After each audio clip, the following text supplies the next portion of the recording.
Hello, everyone, and welcome back to the Behind the Designs podcast. My name is Michelle, and I'm the CEO and a financial advisor here at Financial Design Studio. We specialize in helping professionals retire in a tax efficient way. In today's episode, I'm giving you the opportunity to be a fly on the wall for the kind of planning conversations our team has during our work day. One situation we keep encountering is helping recently widowed spouses, often the wife, but it can be a husband too. Usually, the spouse who passed loved managing their finances. Now, since they are gone, the remaining spouse is left with no knowledge of their finances and all the grief of losing their loved spouse. The fictional client I'm talking through today is based on a couple of real life plans we have designed for recently widowed spouses. How do you walk someone through one of the most tragic parts of their lives and also help them rebuild and set a new plan for their finances now that they're in charge of it? So let me introduce you to Renee. There's a lot of information, and one of the interesting things here with Renee's situation that's very common and that we see a lot is you'll have a couple and they've been retired for several years. And even here recently, some younger people who have died, now suddenly the wife has to manage the finances. However, in Renee's case, she and her husband were retired. They had spent several years traveling, doing activities. And so for them, there were things they were able to enjoy. Their family was growing, they have grandkids. And so there was a lot of pieces, that they have been already managing their finances.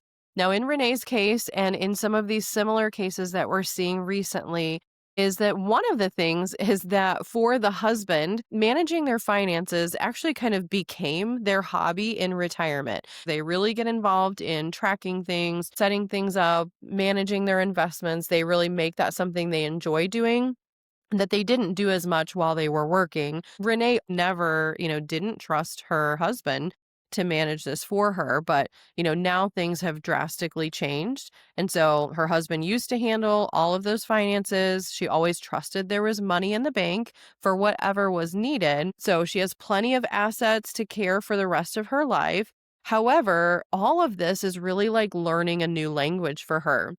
And so that's kind of what happens when one person has made this their hobby and they manage everything for the two of you. Now, this other person quickly has to learn all of this new language to be able to do this going forward. And Renee's husband handled everything himself, the tax return, investment choices, as well as knowing where income was coming from each month. She never really had to worry about that. There was always money for what they needed.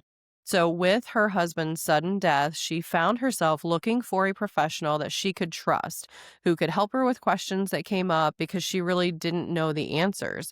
And so that's really kind of where she's finding herself and was looking for someone now who could help her because her husband was the person who filled that role before he died. Now, in that process, it's really trying to also understand, Renee's experience in losing her husband, feeling lost, overwhelmed, still absolutely still grieving. When these women come to us, there's even things like funeral logistics that they're still trying to plan, or it's right after that. And there's things that they're wanting to make sure that they're doing to really honor the legacy of their husband. And so these were some of the things that Renee was dealing with as she was also trying to get help and now find a trusted professional to help her to manage her finances going forward. So, some of these initial concerns that she came to us with, kind of some of these primary goals that we needed to figure out, were things just like with the inheritance process. So, help with these assets that she's inheriting, what she needs to do, what's the right timing, what to do first, next.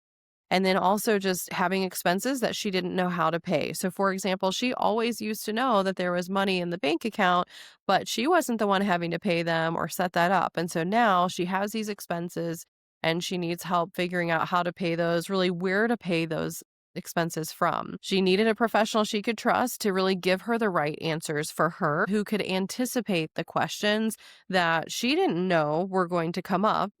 A professional would know this is something that's going to come up that you're going to have to figure out. For Renee and for many people who are looking for that trusted professional, we find that they can come from really some other trusted advisor. So, for example, in Renee's case, her husband was doing her tax return. So she didn't necessarily have a CPA or an accountant that she had this relationship with. But a common one that many people need to hire a professional for is for estate planning documents. So an attorney that is doing some work for you. And so that is a trusted professional that knows something of your situation. They are looking to other professionals that they already trust or are in their lives. So that could be an accountant, it could be an attorney. Those are really common ones. And so they're looking to someone who knows something about them that they trust and they believe can point them in the right direction. Another way that people do find someone is just a Google search. But a lot of times in this situation, they're really asking around friends, family, because they need help knowing someone's going to take care of them. As financial advisors, we'll hear from estate planning attorneys that this situation is why it's so important to work with an advisor. And even recently, in a conversation with an attorney that I was meeting with, this attorney was saying that actually, when they're meeting with clients that they're doing estate planning documents for, they will actually tell them, this process could be so much easier for you if you were working with an advisor.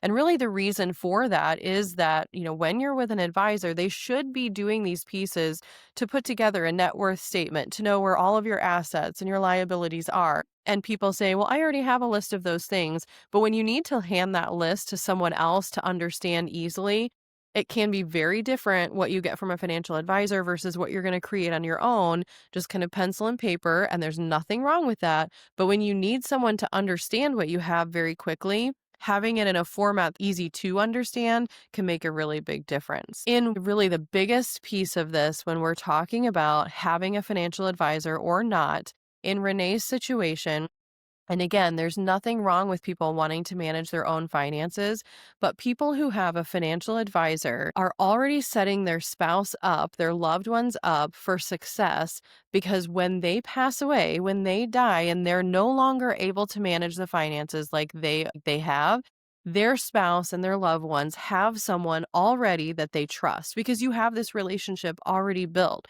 So when you're working with a financial advisor, I just want you to realize that you're really helping your husband or your wife or your kids because now there's someone who already knows your situation that's going to guide you through what needs to happen if one of you dies. And that's really important. So in Renee's case, this was something that they didn't have in place. And again, they functioned just fine as long as her husband was alive.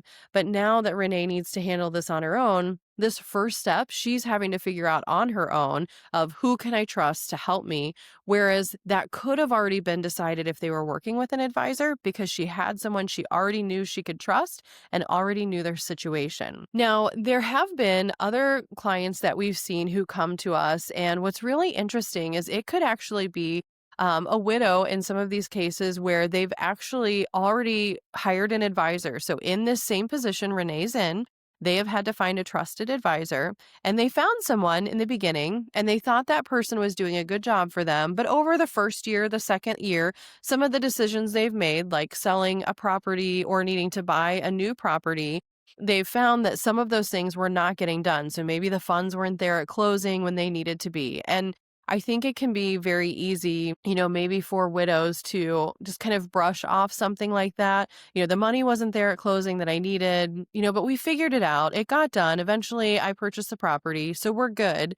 And then, maybe they start thinking, but wait, is my advisor doing the things? Are they doing everything for me that they should be doing? And so as they dug in, they realized that some of the things that they could be getting from an advisor, they weren't getting from theirs.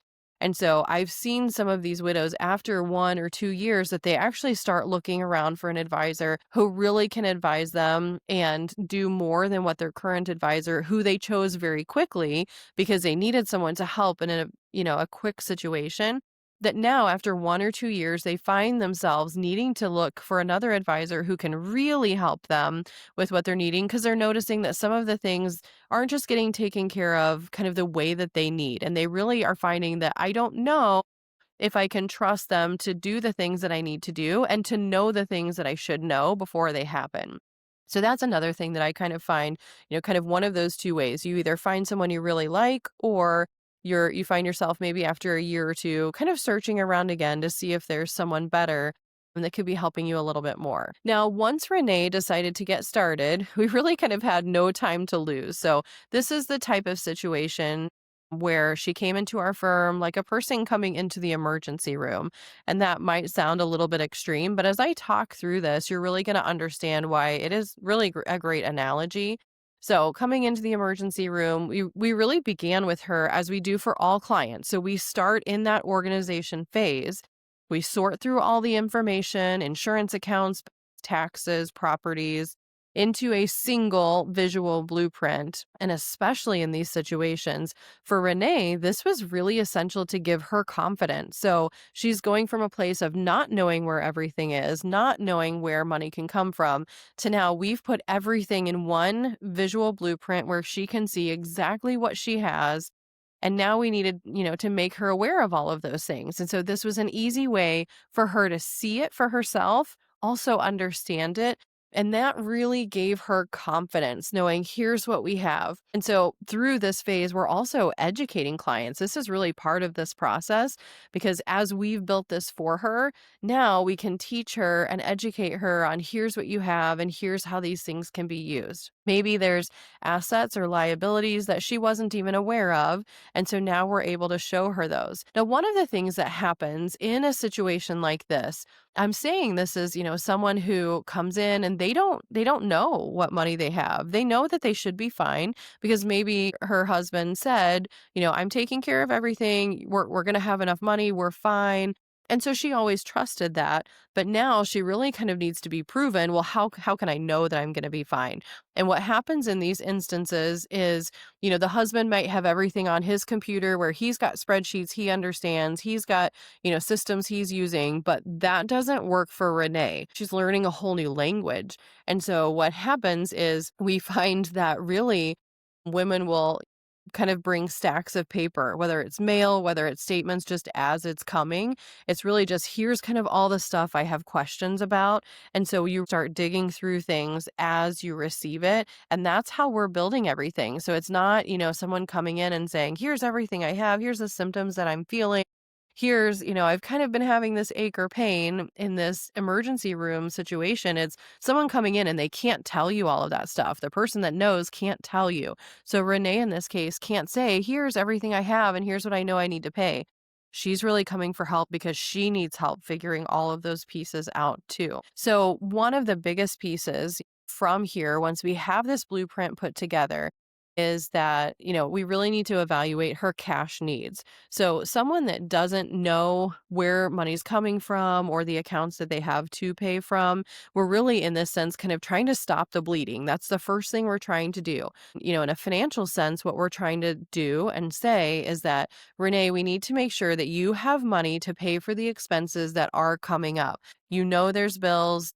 You need to be able to log into your bank account, handle things, pay expenses.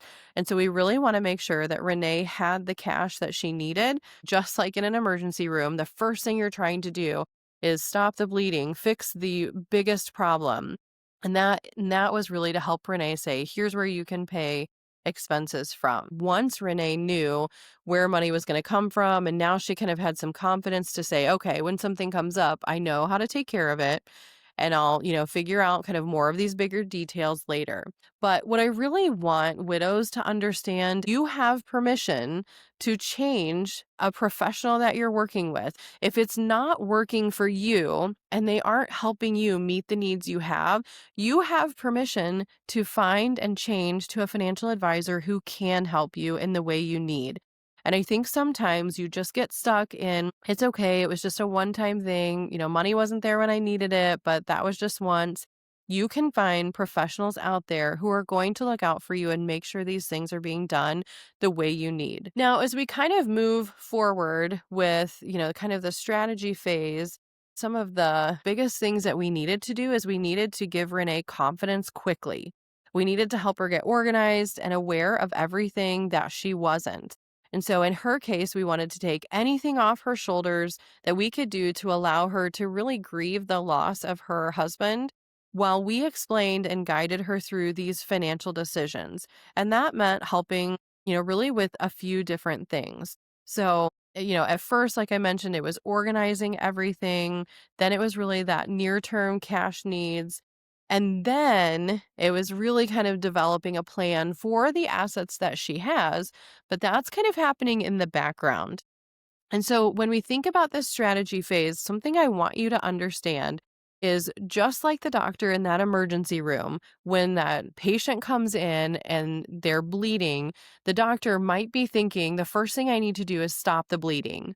But that isn't necessarily all the doctor might be thinking about. That team might be thinking, okay, first we need to do this. But in their back of their mind, they're thinking, where is this coming from?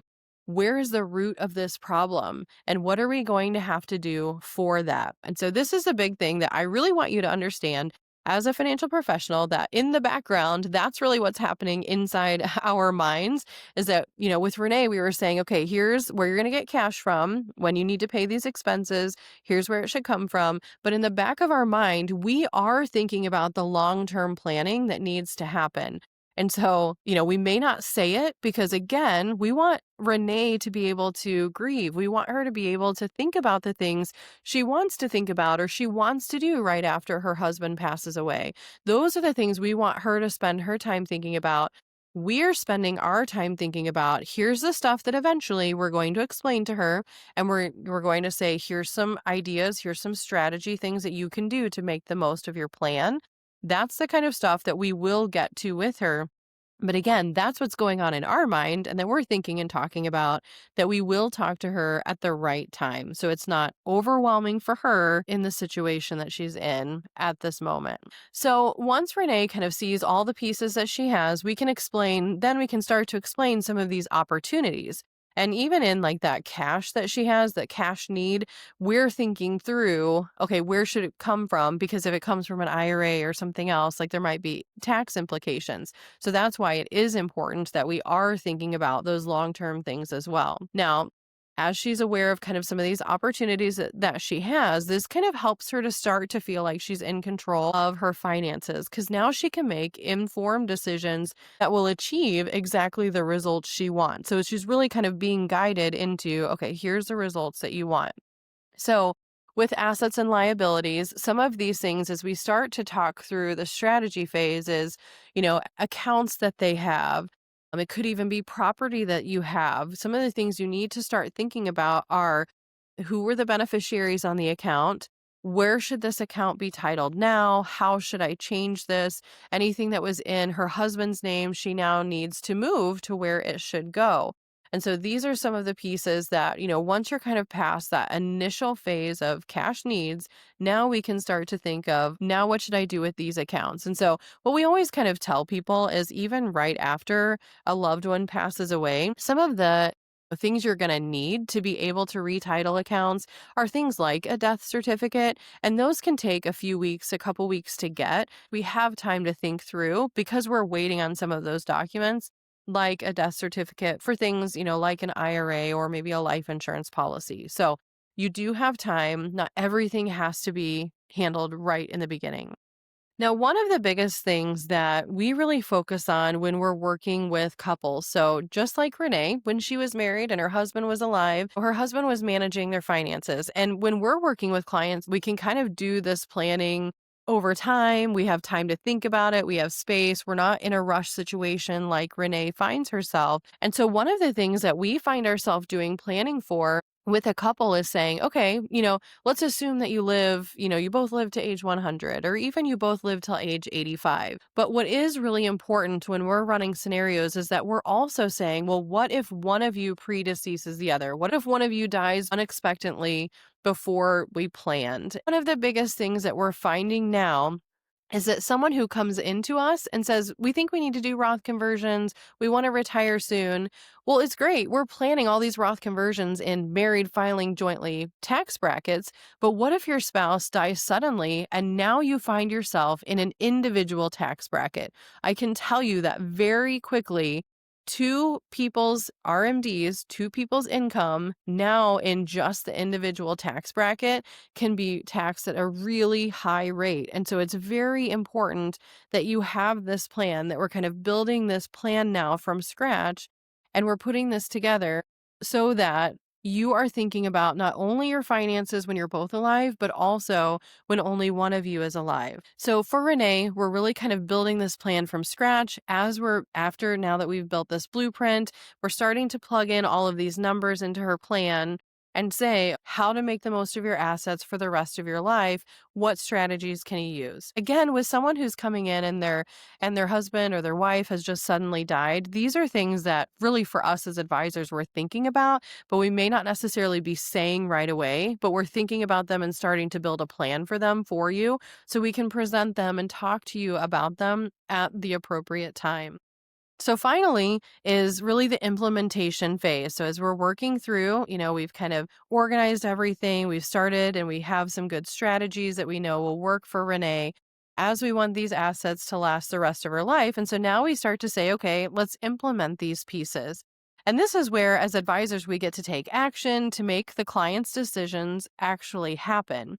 So it's because of this comprehensive phase that Renee will find relief. So our team takes as much as we can off of her shoulders initially so she can focus on what really matters. And so that's really the benefit of working with an advisor and a team that can take those pieces off your shoulders while you're dealing with and managing the things that you want to. So whether that's grief or whether that's spending time with loved ones to really remember your husband or your wife, that was what we wanted to make sure with Renee in her case, is that she was able to spend time remembering her husband right away with her loved ones. All right, so some of these first steps as we're talking about implementing everything now is from an inheritance standpoint. So what has basically happened is Renee's husband died, and now we need to move accounts that were in his name into her name, or maybe we need to combine accounts, or maybe there's other beneficiaries on accounts. And so this is what we really needed to focus on.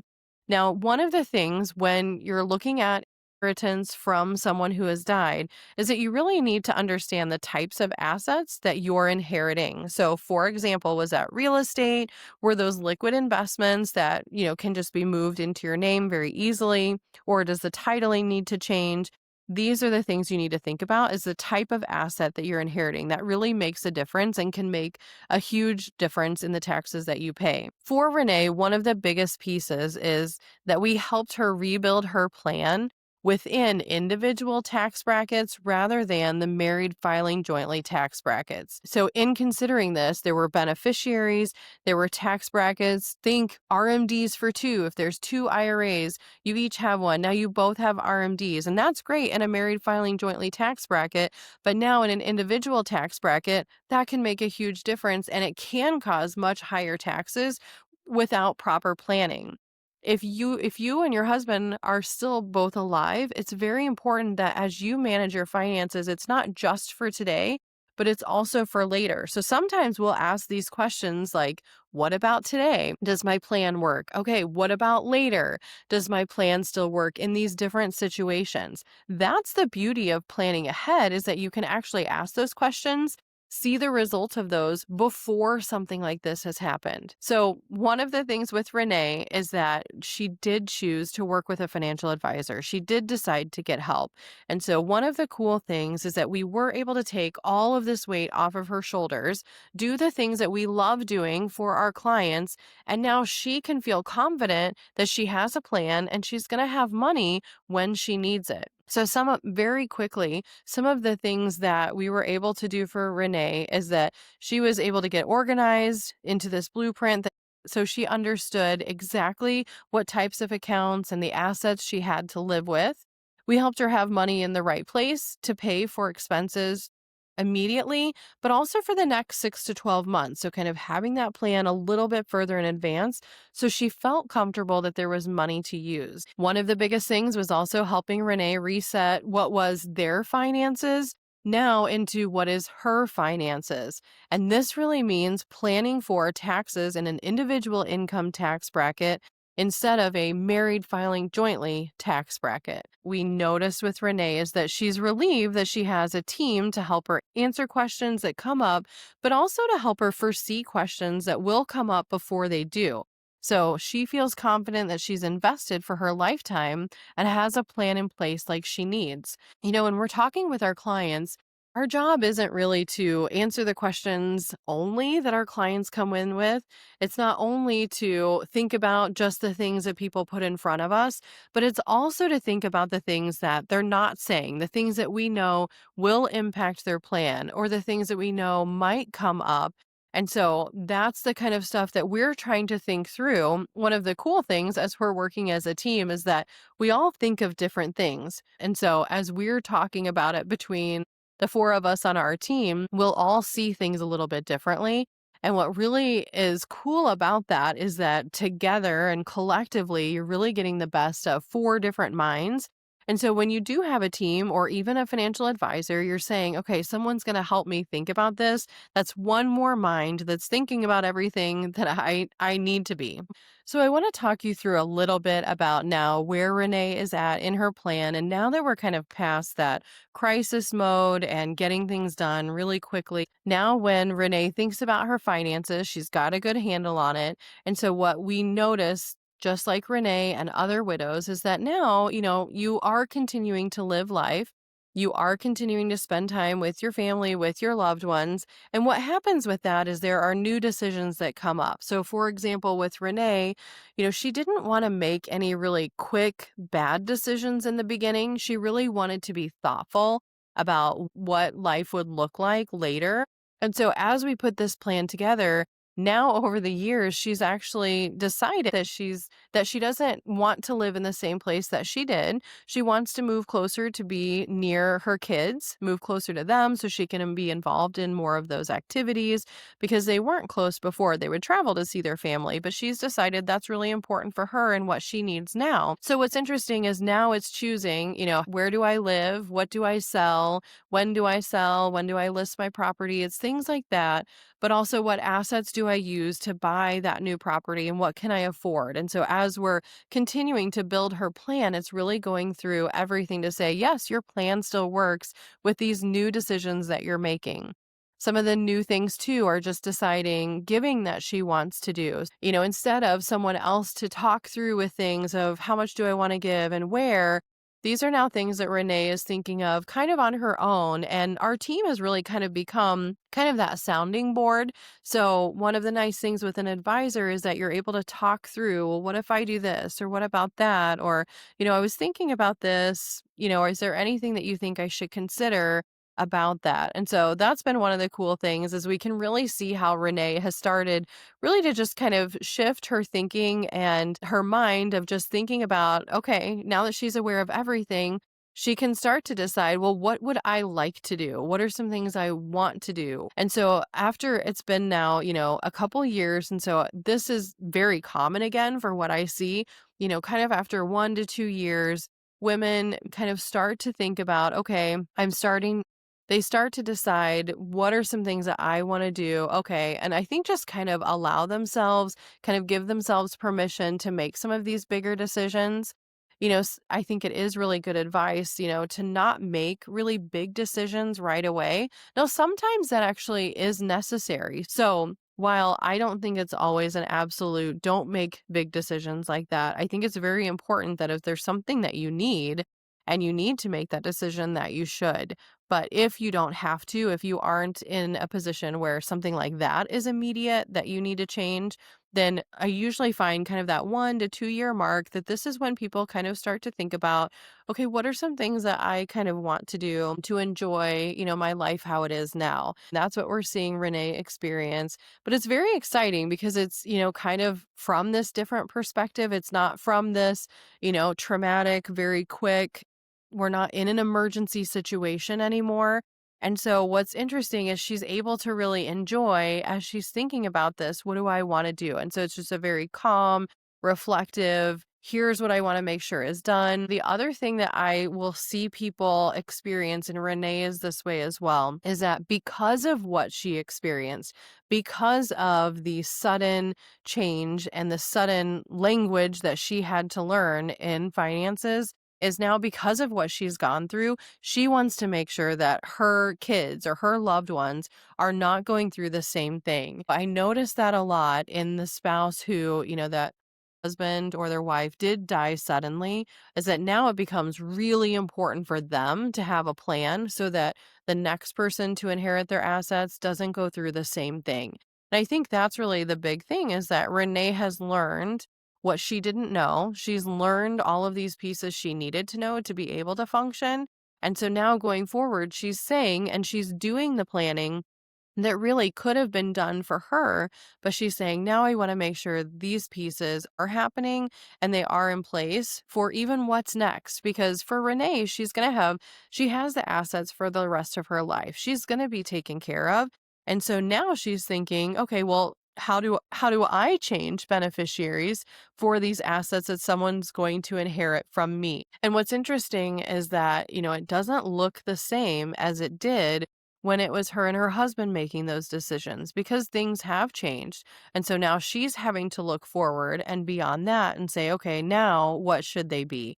And so these are just pieces that it's really kind of creating a brand new financial plan and saying, okay, now that this has happened and these assets are mine to live on and to make last for the rest of my life, how do I want that to happen? And where do I want this money to go? All right, that brings us to the end. Thank you for joining me today. Our next podcast episode is a case study on how we helped an executor of a trust do their job. You can subscribe to our podcast so you don't miss any of these conversations. If you're someone who's starting to think about retirement, but you aren't quite sure what you're missing, that's where our team at Financial Design Studio would love to give our expertise to your retirement plan. You can schedule a free consultation on our website to talk through your concerns with us. But until then, we'll talk to you next time.